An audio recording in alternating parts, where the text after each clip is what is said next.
Israel is planning to uproot Palestinians from their homes and dump them in DR Congo. First Rwanda, now DR Congo. Africa becomes the de facto dumping ground of richer nations of their unwanted cargo. In the midst of heightened tensions, a controversial proposal emerges, suggesting what Israel calls a voluntary migration scheme to relocate thousands of Palestinians from Gaza to Congo following an Israeli military operation. The plan, while dubbed as voluntary, raises urgent concerns regarding both its dubious logistics and the ethical implications of forcibly moving an already embattled population. Kilimanjaro News Network takes a closer look to this developing story. Gaza, even before recent hostilities, found itself entrenched in a humanitarian emergency, with an 80% reliance on aid. A blockade imposed by Israel confined 2 million Palestinians, leading to rampant poverty, unemployment, and shortages of essential resources such as food, water, and electricity.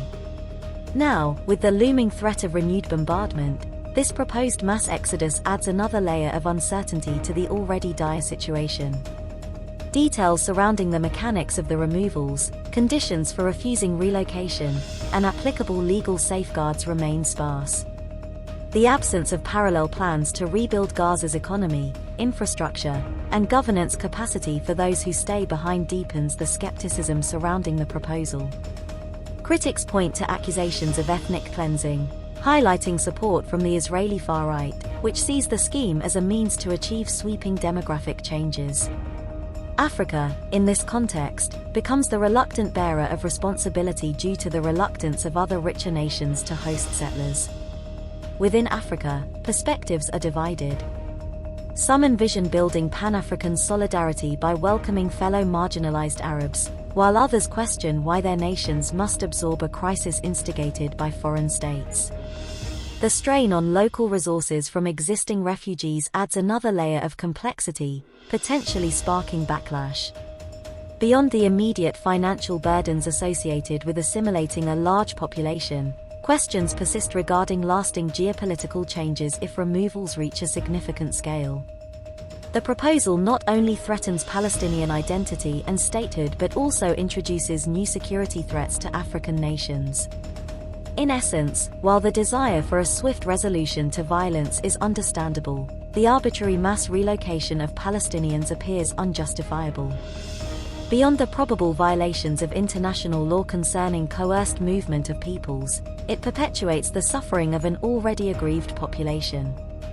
The proposal is seen by many as an unacceptable evasion of addressing the root causes of the Israel-Palestinian conflict and finding lasting ethical solutions. As discussions unfold, the international community watches closely, emphasizing the need for a more nuanced approach to the complex challenges in the region. Kilimanjaro News Network is keen to hear from you directly. Share your thoughts, dissect the narrative, and contribute your own perspectives. Tell us what you think about the proposed voluntary migration scheme relocating Palestinians to Congo.